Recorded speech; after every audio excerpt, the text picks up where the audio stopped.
তবে যুদ্ধ শুরুর মাত্র 4 দিনের মধ্যে চাইনিজ সেনারা ভারতের সীমানার 20 কিলোমিটার ভিতরে চলে আসে। বন্ধুরা, আজ আমি বলছি 1962 সালের ভারত এবং চীনের মধ্যে হওয়া সব থেকে ভয়ঙ্কর যুদ্ধের কথা। আর এই যুদ্ধে ভারত চীনের কাছে হেরে গিয়েছিল, কিন্তু আপনারা জানলে আশ্চর্য হবেন, সেই মুহূর্তে ভারতের এয়ারফোর্স এবং নেভি চীনের থেকে অনেক বেশি শক্তিশালী ছিল, কিন্তু যুদ্ধে এয়ারফোর্স বা নেভি কারোর থেকেই হেল্প নেওয়া হয়নি।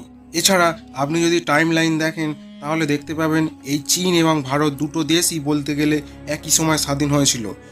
আর এই দুটো দেশই আর্থিক দিক থেকে, মিলিটারির দিক থেকে অনেকটাই পিছিয়ে ছিল, কিন্তু তাও এই যুদ্ধে ভারতের 38,000 স্কোয়ার কিলোমিটার এলাকা চীনের দখলে চলে যায়, সেটা কিনা সুইজারল্যান্ড দেশের আয়তনের সমান। এবার প্রশ্ন হলো, ভারত কেন এই যুদ্ধে চীনের কাছে হেরে গিয়েছিল, আর ঠিক কী কী কারণে যুদ্ধ হয়েছিল, আর যুদ্ধের সময় কেন রাশিয়া ভারতকে সাহায্য করেনি, আর বর্তমানে ভারত যে সুপার পাওয়ার হিসেবে